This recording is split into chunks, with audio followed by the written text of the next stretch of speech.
Welcome to the Connect to Marriage podcast by Focus on the Family Singapore. When we have difficulty conceiving, it can be great turmoil and stress to our marriage. How do we play the waiting game well? Hello and welcome to the Connect to Marriage podcast. I'm Gary and I'm your host for this episode. In each episode of the Connect to podcast, we'll be tackling questions that couples ask about marriage, communication and conflict, and so much more. We hope you'll keep tuning in to learn with us as you grow closer, deeper, and stronger in your marriage. Our topic today is on dealing with infertility. Navigating the uncertainties surrounding family planning can be tough. So let's figure it out together. Many couples think that it is ideal to enjoy the first 1 or 2 years of marriage and to leave starting a family till after this honeymoon period. But sometimes we also hear of couples having difficulty conceiving when the ideal time for starting a family comes. What do we do when facing infertility? And how do we deal with the marital stress that often comes along with it?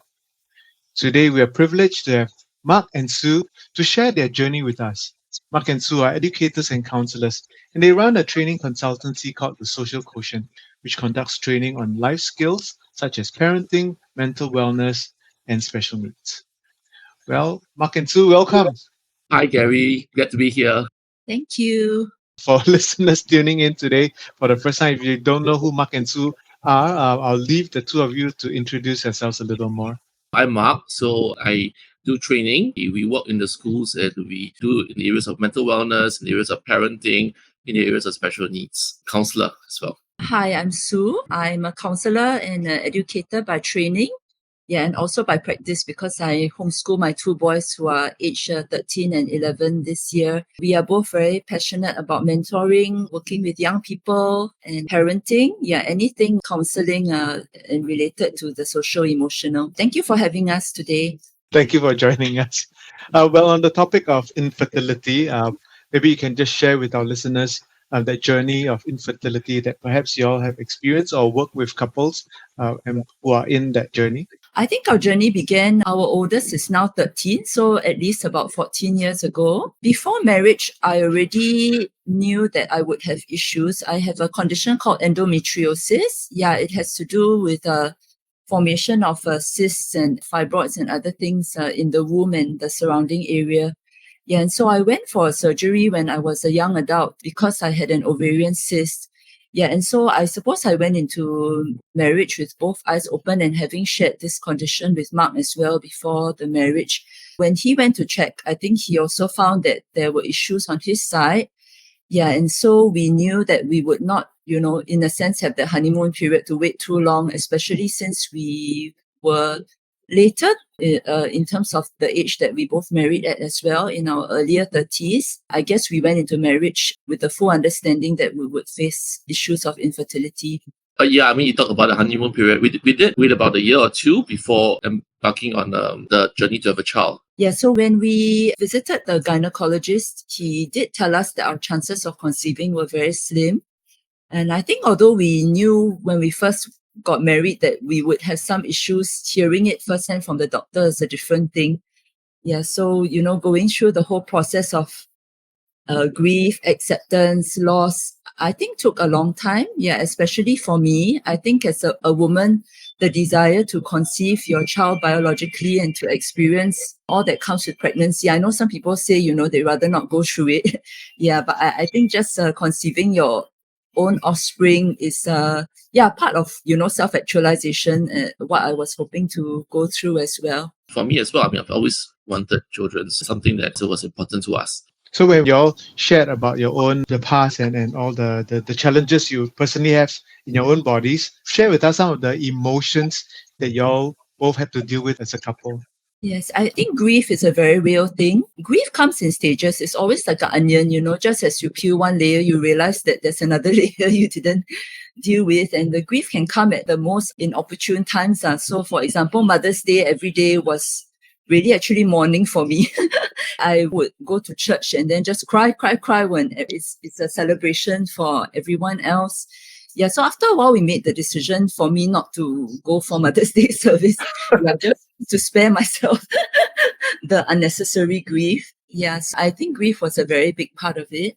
Yeah, and also when our friends started having children and all, Mm. the baby showers and all, the first month and stuff like that, those were hard occasions, and I think we chose not to attend quite a few of them. That was just hard. Yeah, and also for men, the emotions hit you in a different way. I think sometimes it's your wife's emotions that actually get to you a lot as well. And so that actually is what happens oftentimes. I think is when the wife gets emotional, then the husband gets affected by the emotions, and then the husband gets emotional. So one affects the other, and vice versa.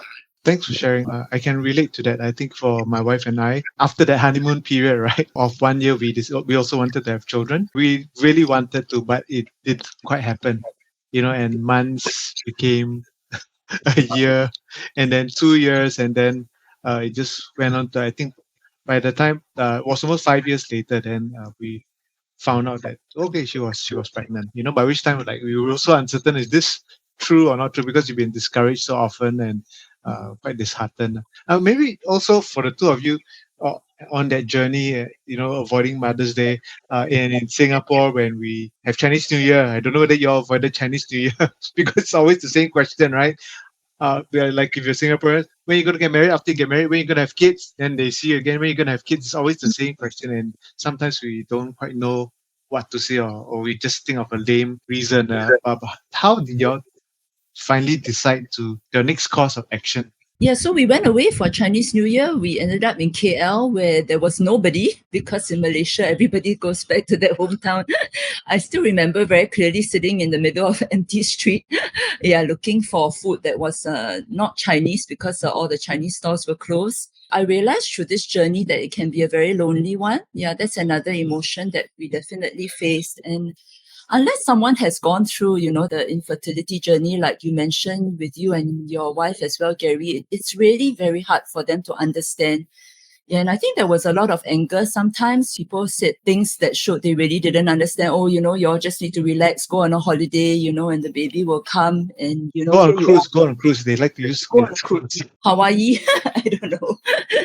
Yeah, and here you are trying so hard, going through IVF, injecting yourself every day and all that. But I've realized at the end of the day, I cannot really blame somebody who hasn't journeyed the same journey because they really don't understand. A lot of people, out of concern for us, out of their love for us, they don't know what else to say. So they just come up with something. Yeah, I mean, it's like in counseling, sometimes we do, you try to make light of somebody else's situation, by using words like at least, things like that, which don't really help because you may not fully understand what the other person is going through. So rather than saying something like, oh, at least you have a wife, or something like that, which may not be as empathetic, you could say, oh, that must be hard.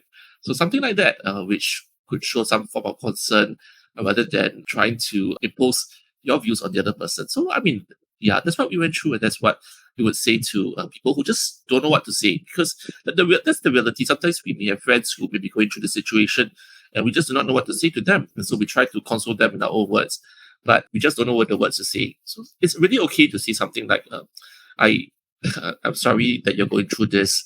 I don't know what to say, but I'm thinking of you, or I'm praying with you. Things like that. I think that really will help the person more, that, oh yeah, you can try this, or you can try that, or try this TCM, or try this, or yeah, or drink this herbs or whatever. Yeah, thanks. I think that's helpful because I agree with you. When people, out of good intention, or they really don't know what to say, then they say something, then I mean, after a while, you just be polite and, oh, thank you, but deep down, that's not really helpful, not even encouraging, but you also don't want to put them down right now.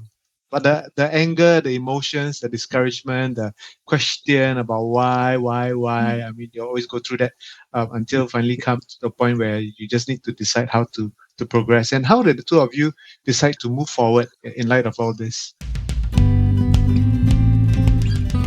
Marriage is one of the most rewarding things in life. Yet, navigating marriage as newlyweds or an engaged couple can sometimes get overwhelming. Whether it's managing expectations of the in-laws, getting a good grasp of your family finances, or establishing good habits of communication and healthy conflict. Focus on the Family Singapore's Marriage Preparation Program aims to help you build a solid foundation in the early years and prepare you for the adventure of your life. Visit family.org.sg/C2marriageprep for more information today.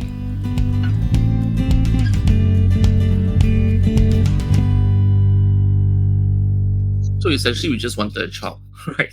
So going through 3 rounds of IVF, and yeah, it just didn't seem to work. And yeah, I mean, like Sue said earlier on, the injecting the hormones into you and all that is painful. But actually, the most painful part of IVF is the 2-week wait. Yeah, so I think IVF, I really wouldn't wish it on anyone. I think it's a medical procedure where you have no idea what the end result is going to be. So there is so much that is out of our control, even with the progress of science. And I think, the conception of a human being it can only go so far. Medical science can only go so far. I think really it is a miracle each child that comes into being. Yeah. And so it's a really difficult process. I think physically demanding on the emotions and so on. Yeah, but we decided to give it a go because we thought we want to know that we have exhausted all our chances as well. So we did that for 2 or 3 cycles. I was actually pregnant, but they couldn't find the fetus in my womb. To this day, I'm not sure what happened, but it was really a very grueling process. And at that time, I decided to stop work. Yeah, because it was really very stressful and, just to focus on starting a family. So that was one of the decisions we made. I think it's good to acknowledge that we cannot do everything at once, and just acknowledge that, there's a season for everything. Yeah, and just taking a break. I think it really helped our marriage as well. Yeah, because it was very stressful trying to conceive after a while. And yeah, different people have different questions. And like for IVF itself, or are you creating a life? Some questions that were asked. But we came to terms that essentially, yes, this IVF doctor has a 30% success rate. Oh, the other one is 40%. Ultimately, humans cannot create babies, right? They are divine. Right, so conception is divine, right? That's what we believe as Christians.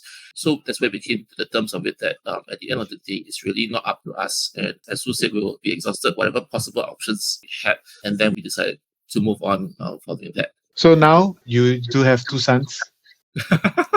Yes, they just appeared out of nowhere. Okay. One day we did not have a child, the next day they did. Of course, I'm talking about adoption. That's the insane part about adoption. One day you get a call to say, there's a child, and the next day the child is in your house. So that's adoption, which is crazy in and of itself. Yeah. Yeah, so Mark was a lot more ready to explore adoption. Yeah, as I mentioned earlier, I was still grieving the loss of not being able to carry a child in my womb. So I took longer to come to terms with it. But after I researched, we mentioned we're Christians, so adoption is in line with what we believe religiously. And for me, my mentors are always books. Yeah, whenever I go through a difficult thing, I will acquire a whole stack of books and read through it. And I also wanted to mention in our infertility journey, what helped me was really a forum online, where there were ladies who had gone through it, I think in the US and in other parts of the world. And I found because they had gone through the process, they really understood more than anybody else I had walked with. So I would encourage you to find a couple who has gone through infertility issues before, because I find it's really hard for anybody else to understand. Process it, prayed through it, and we really came to terms with, yes, this is the road forward. I think it's really important that husband and wife are in this together, because adoption is not an easy process as well. Yeah, and you really both need to be on board. I would say that for actually every aspect of the marital family life journey, I think every decision has to be made in tandem. Both husband and wife have to agree. We had to decide that together. Adoption, husband and wife, we decided together.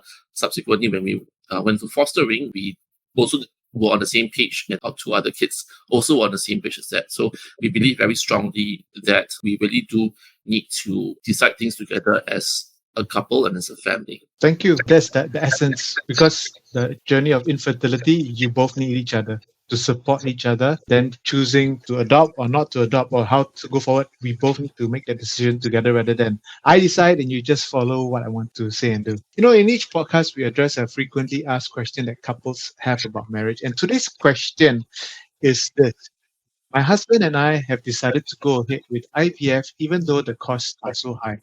But we've been trying for about 8 months and are still not able to conceive. I'm starting to feel really anxious, and I think it's affecting our marriage too. What can we do? That really is a hard question, because the whole process of trying to conceive is very trying, both in terms of the body as well as in terms of the emotions and in terms of the relationship between the husband and the wife. So I think that's the first thing to look at, is to examine the relationship between the husband and wife. If it's a source of tension, the question is what causes the tension, what causes the stress, and why is it so? And I think that the couple should be open to talk about the stresses and then move on subsequently. As Mark mentioned earlier, males and females really process grief very differently, or it might be, just due to individual personalities. So it's important to have an open communication line.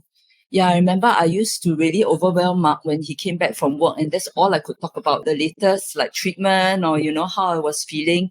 Yeah, so I remember at one point, I don't know whether you remember, we had this rule.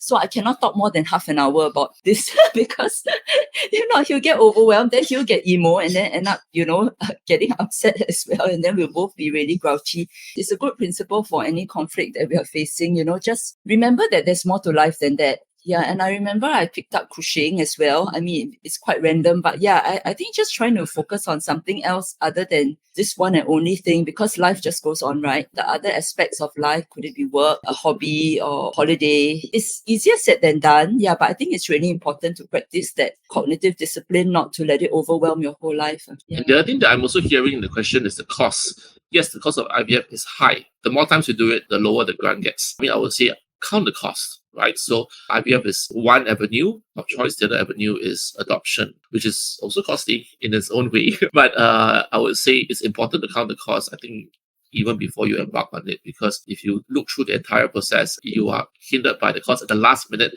then that might actually affect the marital relationship as well. Thank you so much for taking the time to share your candid and heartfelt journey. In each podcast, we end off with a couple challenge for couples to do and share with each other. So if you're listening to this with your spouse, take the next 5 minutes to share with each other your thoughts and fears about starting a family.